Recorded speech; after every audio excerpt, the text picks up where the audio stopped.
प्रश्न, निम्नलिखित उपकरणों में से कौन सा चालक में विभवांतर बनाए रखने में मदद करता है? उत्तर 3, सेल या बैटरी।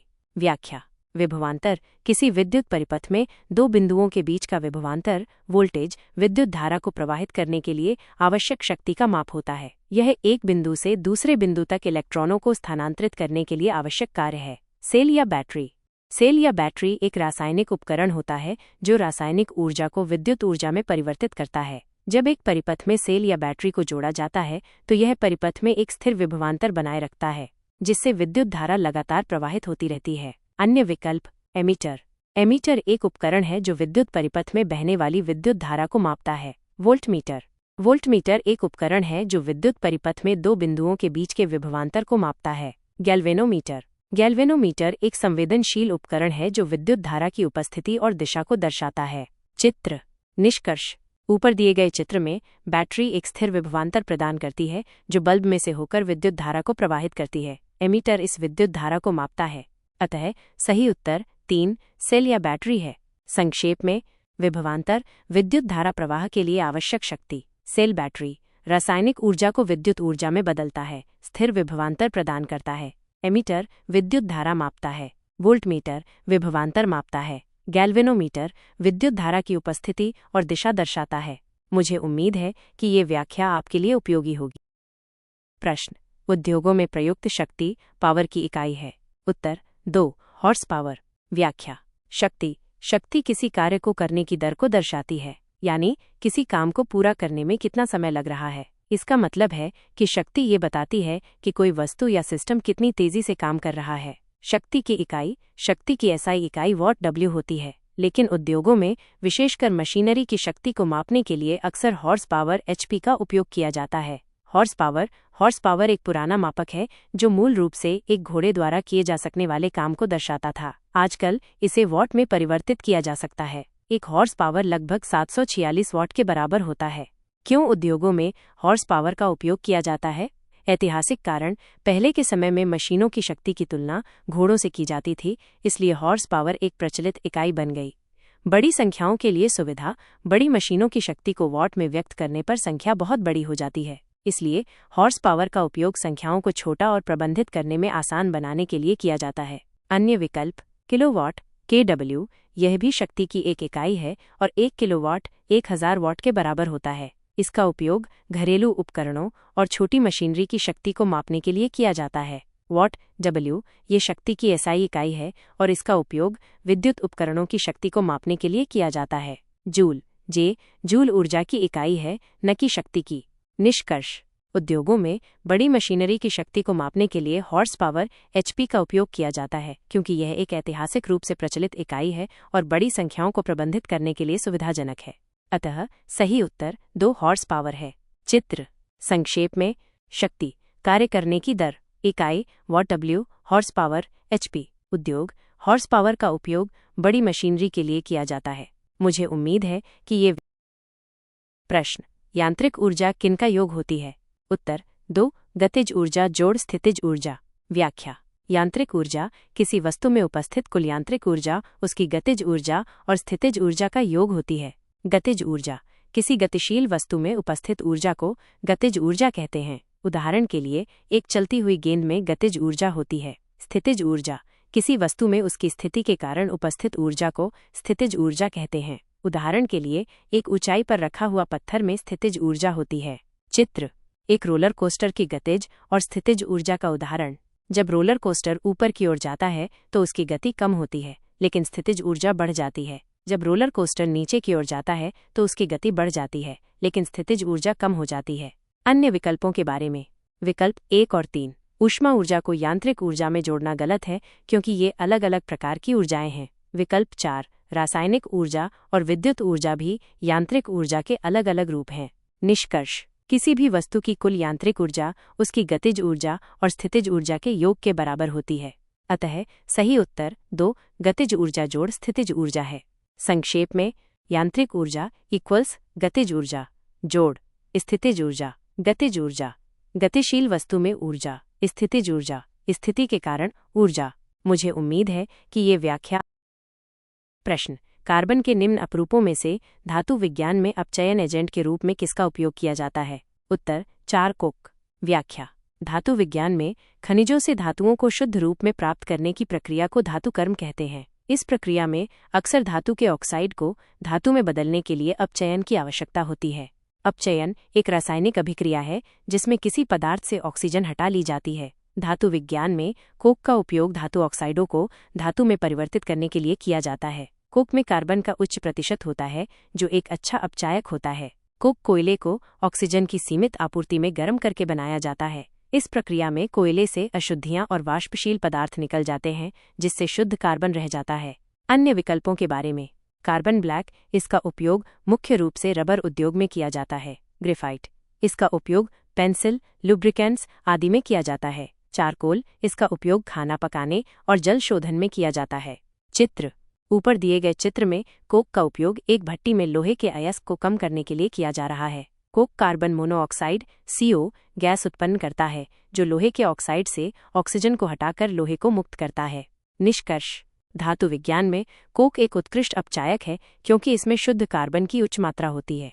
यह धातु ऑक्साइडों को धातु में परिवर्तित करने के लिए आवश्यक रासायनिक अभिक्रिया को पूरा करने में मदद करता है। अतः सही उत्तर 4 कोक है।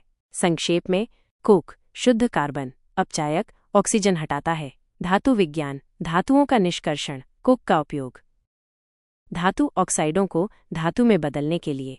मुझे उम्मीद है कि ये व्याख्या आपके लिए उपयोग। प्रश्न, इनमें से कौन सी एक स्वैच्छिक क्रिया नहीं है? उत्तर 3 दिल की धड़कन। व्याख्या।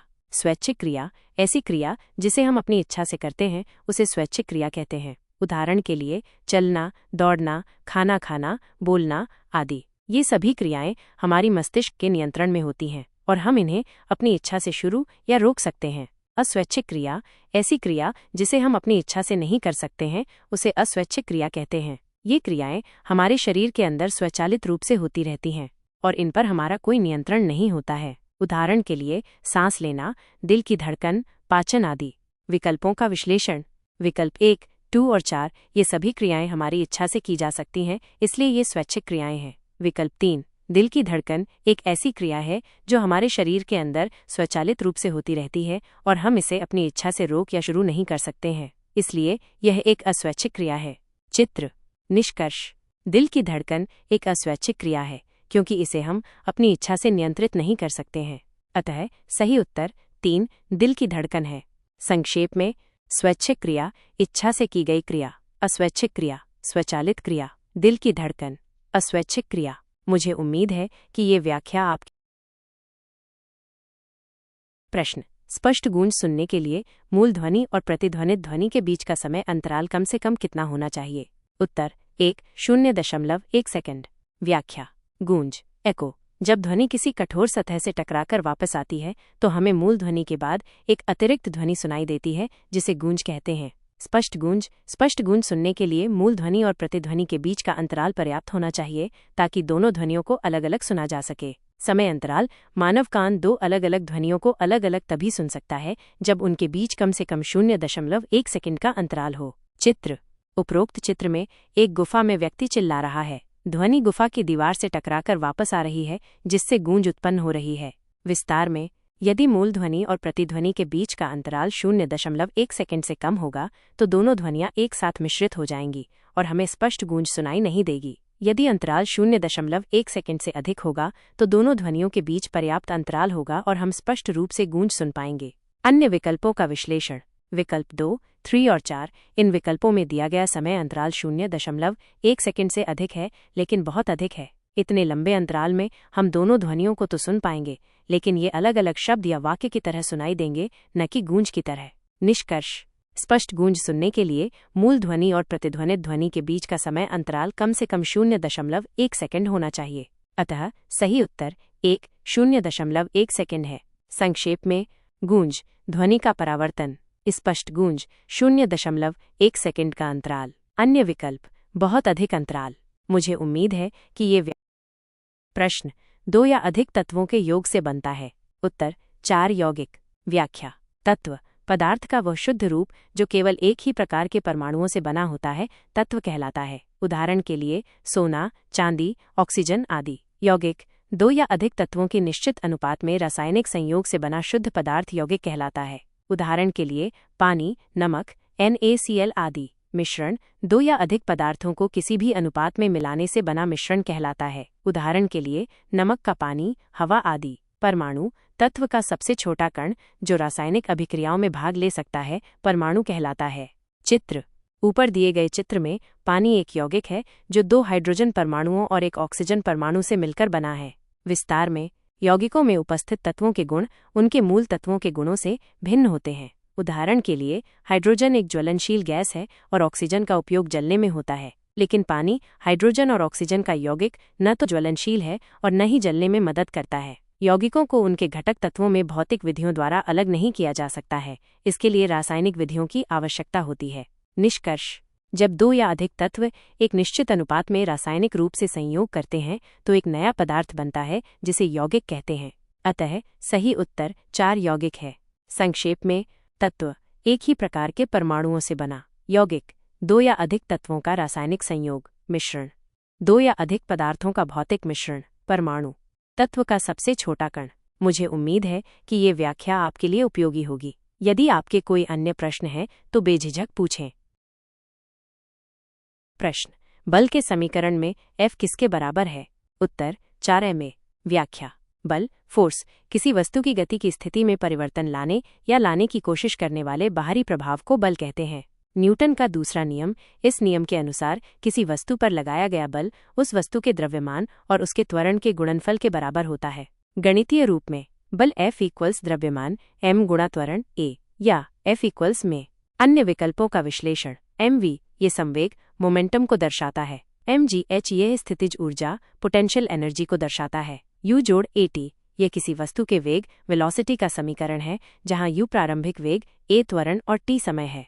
चित्र उपरोक्त चित्र में एक वस्तु पर बल लगाया जा रहा है जिसके कारण वस्तु में त्वरण उत्पन्न हो रहा है। निष्कर्ष बल, द्रव्यमान और त्वरण के बीच का संबंध न्यूटन के दूसरे नियम द्वारा दिया जाता है। इस नियम के अनुसार बल F = द्रव्यमान m गुणा त्वरण a।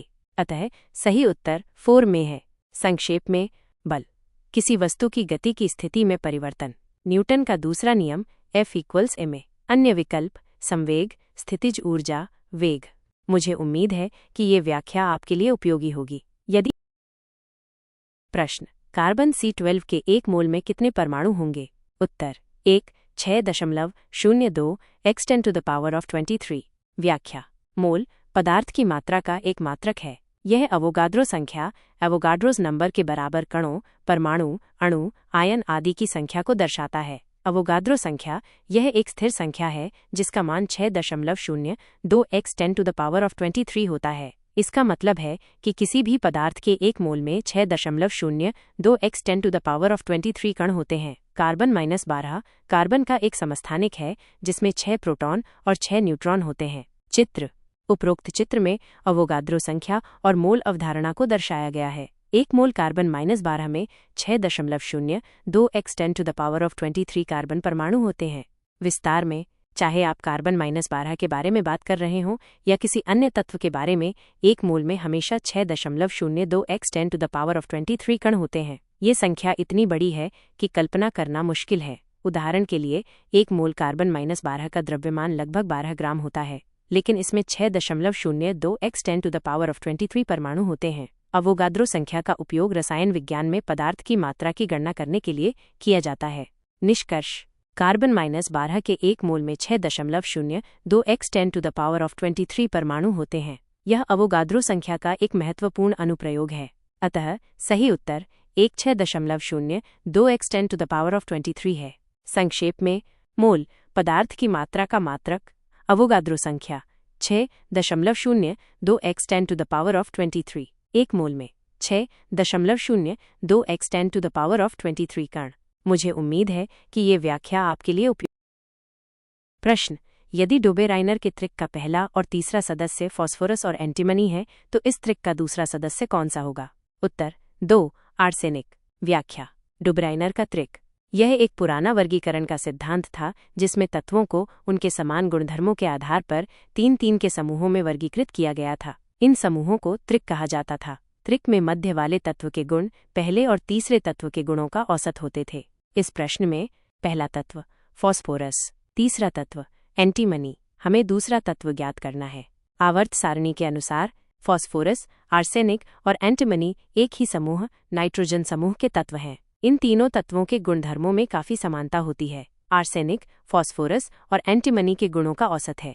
चित्र, उपरोक्त चित्र में डोबेराइनर के त्रिक को दर्शाया गया है, जिसमें फॉस्फोरस, आर्सेनिक और एंटीमनी शामिल हैं। निष्कर्ष, डोबेराइनर के त्रिक के सिद्धांत के अनुसार यदि फॉस्फोरस और एंटीमनी एक त्रिक के पहले और तीसरे सदस्य हैं तो दूसरा सदस्य आर्सेनिक होगा। अतः सही उत्तर 2 आर्सेनिक है।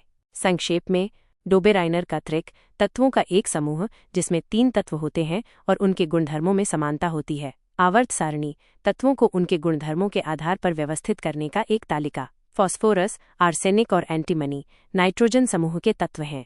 मुझे उम्मीद है कि ये व्याख्या आपके लिए उपयोगी होगी। प्रश्न 1/10 कैरेट -5 मोल प्रति लीटर की हाइड्रोजन आयन की सांद्रता वाले एक विलयन का पीएच स्तर क्या होगा? उत्तर 1.5। व्याख्या, पीएच स्तर। पीएच स्तर किसी विलयन की अम्लीयता या क्षारीयता को मापने का एक पैमाना है। पीएच का मान 0 से 14 तक होता है। pH = 7 वाले विलयन उदासीन होते हैं। pH < 7 वाले विलयन अम्लीय होते हैं। pH < 7 वाले विलयन क्षारीय होते हैं। हाइड्रोजन आयन सांद्रता, किसी विलयन में हाइड्रोजन आयनों H जोड़ की मात्रा को हाइड्रोजन आयन सांद्रता कहते हैं। हाइड्रोजन आयन सांद्रता जितनी अधिक होगी, विलयन उतना ही अम्लीय होगा और pH मान उतना ही कम होगा। pH और हाइड्रोजन आयन सांद्रता का संबंध, pH और हाइड्रोजन आयन सांद्रता H जोड़ के बीच निम्नलिखित संबंध होता है। pH = log H+, जहां H जोड़ = हाइड्रोजन आयन सांद्रता मोल प्रति लीटर में। इस प्रश्न में हाइड्रोजन आयन सांद्रता = 1/10 caret -5 mole litre. pH = log 1/10 5 = 5। अतः दिए गए विलयन का pH स्तर 5 है। चूंकि pH 5 है, इसलिए ये विलयन एक अम्लीय विलयन है। चित्र, उपरोक्त चित्र में pH स्केल को दर्शाया गया है, जिसमें अम्लीय, उदासीन और क्षारीय क्षेत्रों को दिखाया गया है। निष्कर्ष, हाइड्रोजन आयन सांद्रता और pH स्तर के बीच एक विपरीत संबंध होता है। हाइड्रोजन आयन सांद्रता जितनी अधिक होगी, pH मान उतना ही कम होगा और विलयन उतना ही अम्लीय होगा। अतः सही उत्तर 1.5 है। संक्षेप में, pH स्तर अम्लीयता या क्षारीयता का माप, हाइड्रोजन आयन सांद्रता, H जोड़ आयनों की मात्रा, pH = log H+, कम pH = अधिक अम्लीयता। मुझे उम्मीद है कि ये व्याख्या आपकी। प्रश्न, निम्नलिखित में से कौन सा कार्बन का यौगिक नहीं है? उत्तर 3 हीरा। व्याख्या, कार्बन के यौगिक कार्बन अन्य तत्वों के साथ मिलकर विभिन्न प्रकार के यौगिक बनाता है। इन यौगिकों में कार्बन परमाणु अन्य तत्वों के परमाणुओं से सहसंयोजी बंधों से जुड़े होते हैं। उदाहरण के लिए कार्बन डाइऑक्साइड, CO2, मीथेन आदि। हीरा, हीरा शुद्ध कार्बन का एक अपरूप है। इसमें कार्बन के परमाणु एक विशिष्ट त्रिआयामी जाली संरचना में व्यवस्थित होते हैं। यह एक तत्व है, न कि एक यौगिक। अन्य विकल्प, चॉक, कैल्शियम कार्बोनेट, CaCO3 का एक रूप है। संगमरमर, कैल्शियम कार्बोनेट, CaCO3 का एक शुद्ध रूप है। Dolomite, calcium magnesium carbonate, CaMgO है। इन तीनों में कार्बन अन्य तत्वों कैल्शियम, मैग्नीशियम के साथ यौगिक बना रहा है। चित्र, उपरोक्त चित्र में हीरे की क्रिस्टल संरचना को दर्शाया गया है। इसमें कार्बन के परमाणु एक विशिष्ट त्रिआयामी जाली संरचना में व्यवस्थित होते हैं। निष्कर्ष, हीरा शुद्ध कार्बन का एक अपरूप है, जबकि चॉक, संगमरमर और डोलोमाइट कार्बन के यौगिक हैं।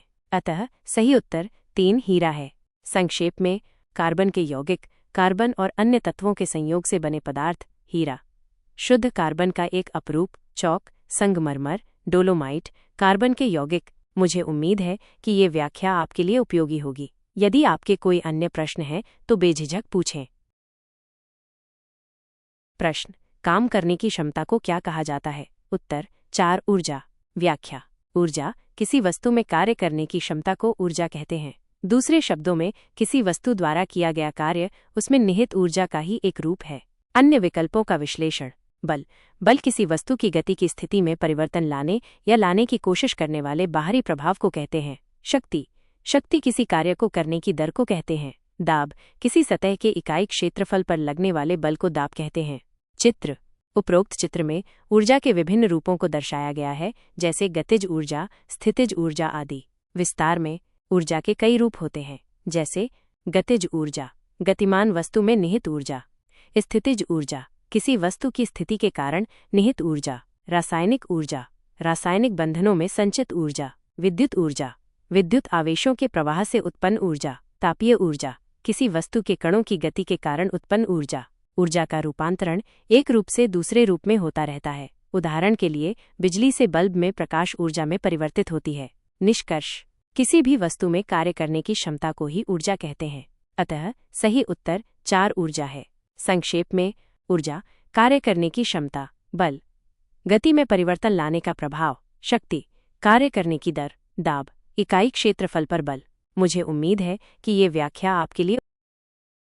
प्रश्न, गुणसूत्र में क्रोमैटिड्स जिस बिंदु पर संलग्न होते हैं उस बिंदु का नाम क्या है? उत्तर 2 centromere. Centromere.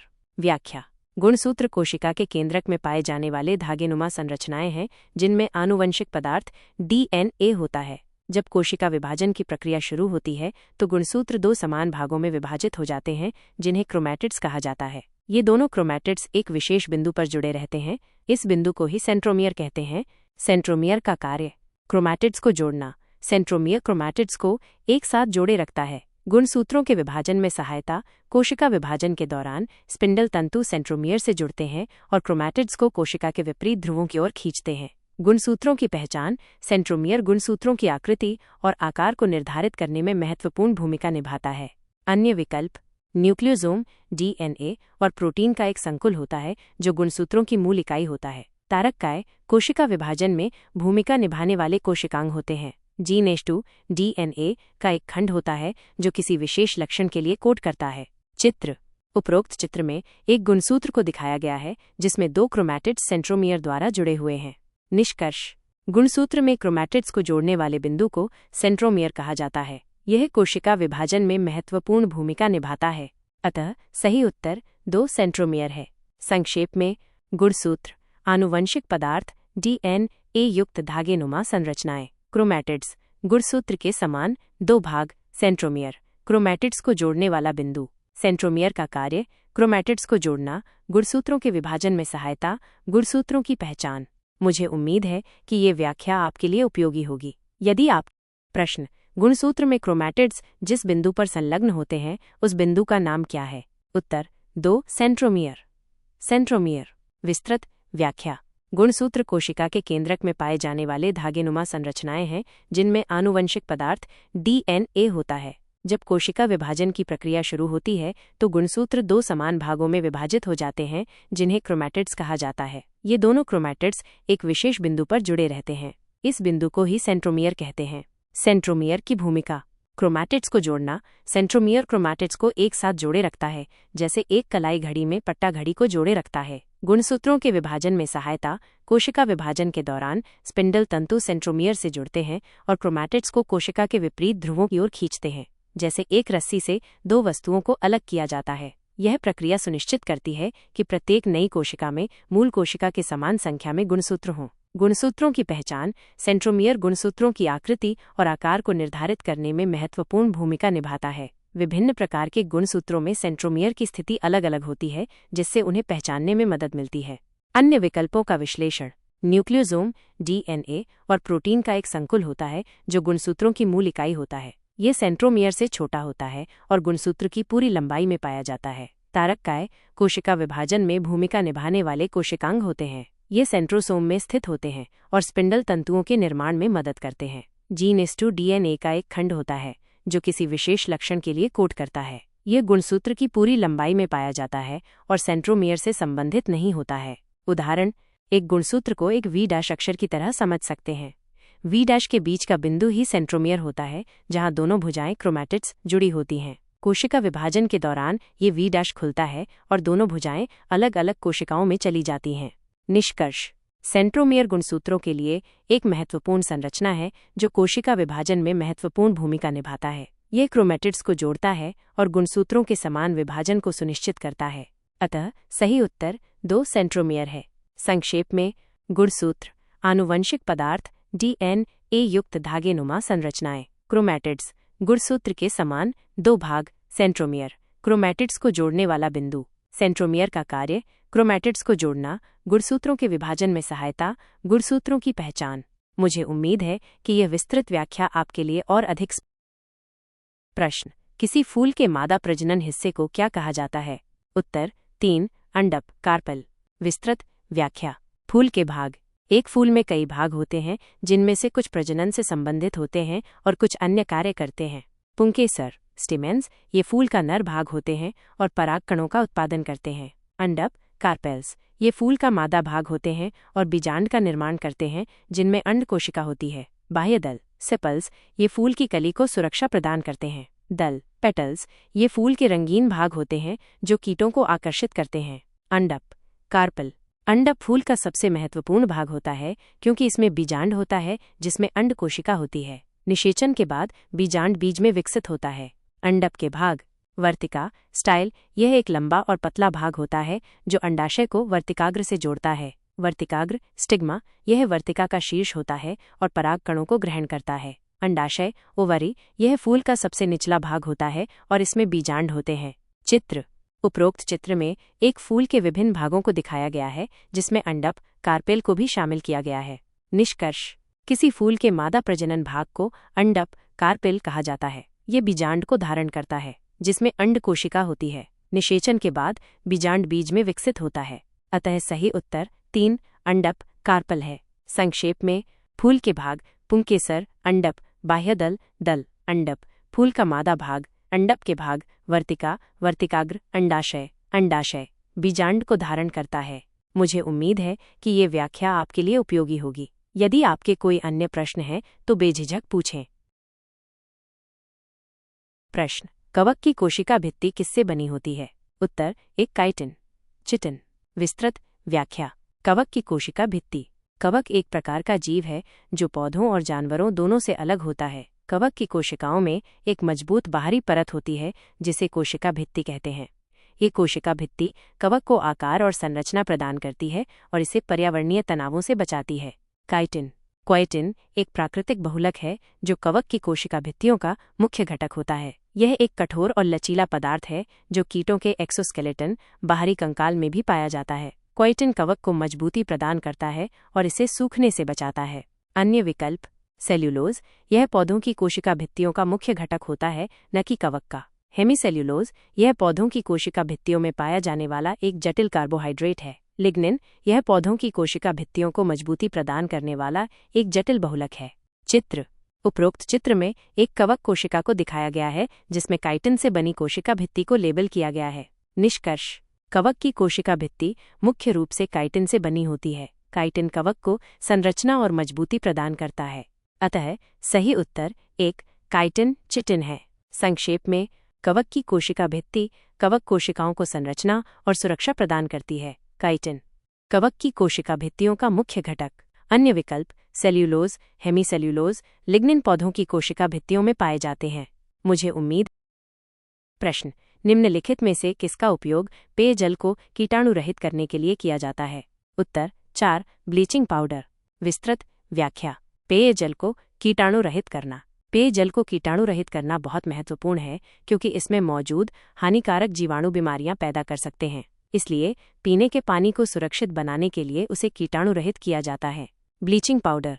Bleaching powder calcium hypochlorite एक शक्तिशाली ऑक्सीकरण एजेंट है जो पानी में मौजूद हानिकारक जीवाणुओं को मार देता है। इसे पानी में मिलाने पर यह क्लोरीन गैस छोड़ता है जो जीवाणुओं को नष्ट कर देता है। अन्य विकल्पों का विश्लेषण। धावन सोडा, सोडियम कार्बोनेट, इसका उपयोग कपड़े धोने और पानी को नरम करने के लिए किया जाता है, लेकिन यह पानी को कीटाणुरहित नहीं करता है। बेकिंग सोडा, सोडियम बाइकार्बोनेट, इसका उपयोग खाना बनाने में और एसिडिटी को कम करने के लिए किया जाता है, लेकिन यह पानी को कीटाणुरहित नहीं करता है। बेकिंग पाउडर, ये बेकिंग सोडा और एक एसिड का मिश्रण होता है। इसका उपयोग खाद्य पदार्थों में फुलाव लाने के लिए किया जाता है, लेकिन यह पानी को कीटाणुरहित नहीं करता है। चित्र। उपरोक्त चित्र में ब्लीचिंग पाउडर के एक पैकेट और एक गिलास पानी को दिखाया गया है। निष्कर्ष, पेयजल को कीटाणुरहित करने के लिए ब्लीचिंग पाउडर का उपयोग किया जाता है क्योंकि ये पानी में मौजूद हानिकारक जीवाणुओं को मार देता है।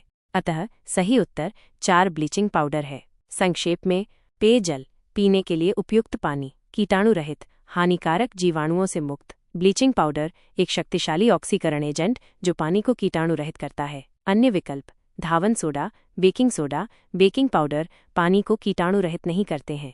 मुझे उम्मीद है। प्रश्न, निम्नलिखित नियम किसने प्रदान किया था? तत्वों का गुणधर्म उनके परमाणु द्रव्यमान का आवधिक गुणधर्म होता है। उत्तर 3 मेंडेलीव। विस्तृत व्याख्या। मेंडेलीव का आवर्त नियम। यह प्रश्न रसायन विज्ञान के एक महत्वपूर्ण नियम के बारे में पूछ रहा है जिसे मेंडेलीव का आवर्त नियम कहा जाता है। इस नियम के अनुसार तत्वों के गुणधर्म उनके परमाणु द्रव्यमान के आवर्त फलन होते हैं। इसका मतलब यह है कि जब हम तत्वों को उनके बढ़ते हुए परमाणु द्रव्यमान के क्रम में व्यवस्थित करते हैं तो उनके गुणधर्म एक निश्चित अंतराल के बाद दोहराने लगते हैं। मेंडेलीव ने क्या किया? आवर्त सारणी का निर्माण। मेंडेलीव ने सभी ज्ञात तत्वों को उनके बढ़ते हुए परमाणु द्रव्यमान के क्रम में व्यवस्थित करके एक सारणी बनाई जिसे आवर्त सारणी कहा जाता है। गुणधर्मों का दोहराव। उन्होंने पाया कि जब हम सारणी में नीचे की ओर जाते हैं तो तत्वों के गुणधर्मों में एक निश्चित पैटर्न दोहराता है। अज्ञात तत्वों की भविष्यवाणी। उन्होंने अपनी आवर्त सारणी में कुछ खाली स्थान छोड़े और भविष्यवाणी की कि भविष्य में ऐसे तत्व खोजे जाएंगे जो इन खाली स्थानों को भरेंगे। अन्य विकल्प न्यूलैंड्स का अष्टक नियम। न्यूलैंड्स ने भी तत्वों को वर्गीकृत करने का प्रयास किया था, लेकिन उनका नियम केवल पहले 18 तत्वों के लिए ही लागू होता था। डुबेरेनर के त्रिक। डुबेरेनर ने कुछ तत्वों को त्रिकों में वर्गीकृत किया था जिनमें प्रत्येक त्रिक में 3 तत्व होते थे और बीच वाले तत्व का परमाणु द्रव्यमान पहले और तीसरे तत्व के परमाणु द्रव्यमान का औसत होता था। मोजले ने तत्वों को उनके परमाणु क्रमांक के आधार पर व्यवस्थित किया जो परमाणु के नाभिक में उपस्थित प्रोटॉनों की संख्या होती है। चित्र। उपरोक्त चित्र में मेंडेलीव की आवर्त सारणी को दिखाया गया है जिसमें तत्वों को उनके बढ़ते हुए परमाणु द्रव्यमान के क्रम में व्यवस्थित किया गया है। निष्कर्ष। मेंडेलीव का आवर्त नियम रसायन विज्ञान का एक महत्वपूर्ण नियम है जिसने तत्वों के गुणधर्मों को समझने में बहुत मदद की है। इस नियम के आधार पर ही आवर्त सारणी बनाई गई थी जो आज भी रसायन विज्ञान का सबसे महत्वपूर्ण उपकरण है। अतः सही उत्तर 3 मेंडेलीव है। संक्षेप में, मेंडेलीव का आवर्त नियम तत्वों के गुणधर्म उनके परमाणु द्रव्यमान के आवर्त फलन होते हैं। आवर्त सारणी तत्वों को उनके बढ़ते हुए परमाणु द्रव्यमान के क्रम में व्यवस्थित करने का तरीका। अन्य वैज्ञानिक न्यूलैंड्स, डुबेरेनर, मोजले। मुझे उम्मीद है कि ये व्याख्या आपके लिए उपयोगी हो। प्रश्न, ध्वनि किस माध्यम से गुजर नहीं सकती है? उत्तर 2 निर्वात। विस्तृत व्याख्या। ध्वनि का संचरण। ध्वनि एक प्रकार की ऊर्जा है जो किसी स्रोत से उत्पन्न होती है और माध्यम में कंपन के रूप में यात्रा करती है। यह माध्यम ठोस, द्रव या गैस हो सकता है। जब कोई वस्तु कंपन करती है तो वो आसपास के माध्यम के कणों को कंपन करने के लिए मजबूर करती है। ये कंपन एक कण से दूसरे कण में स्थानांतरित होते हैं और इस तरह ध्वनि तरंगें बनती है। निर्वात। निर्वात एक ऐसा स्थान होता है जहाँ कोई भी पदार्थ नहीं होता है, न ही ठोस, न ही द्रव और न ही गैस। चूंकि ध्वनि तरंगों को यात्रा करने के लिए किसी माध्यम की आवश्यकता होती है, इसलिए ध्वनि निर्वात में यात्रा नहीं कर सकती। अन्य विकल्प ठोस पदार्थ। ठोस पदार्थों में कण एक दूसरे के बहुत करीब होते हैं जिससे ध्वनि तरंगें आसानी से यात्रा कर सकती हैं। द्रव पदार्थ। द्रव पदार्थों में भी कण एक दूसरे के करीब होते हैं जिससे ध्वनि तरंगें यात्रा कर सकती हैं। वायु एक गैस है और ध्वनि तरंगें वायु में भी यात्रा कर सकती हैं। चित्र। उपरोक्त चित्र में ध्वनि तरंगें ठोस, द्रव और गैस माध्यमों में यात्रा करती हुई दिखाई दे रही हैं, लेकिन निर्वात में ध्वनि तरंगें नहीं जा पा रही हैं। निष्कर्ष। ध्वनि तरंगों को यात्रा करने के लिए किसी माध्यम की आवश्यकता होती है। निर्वात में कोई माध्यम नहीं होता है, इसलिए ध्वनि निर्वात में यात्रा नहीं कर सकती। अतः सही उत्तर 2 निर्वात है। संक्षेप में, ध्वनि एक प्रकार की ऊर्जा जो माध्यम में कंपन के रूप में यात्रा करती है। माध्यम ध्वनि तरंगों के संचरण के लिए आवश्यक पदार्थ ठोस, द्रव, गैस। निर्वात कोई पदार्थ नहीं होने की स्थिति। ध्वनि निर्वात में यात्रा नहीं कर सकती। मुझे उम्मीद है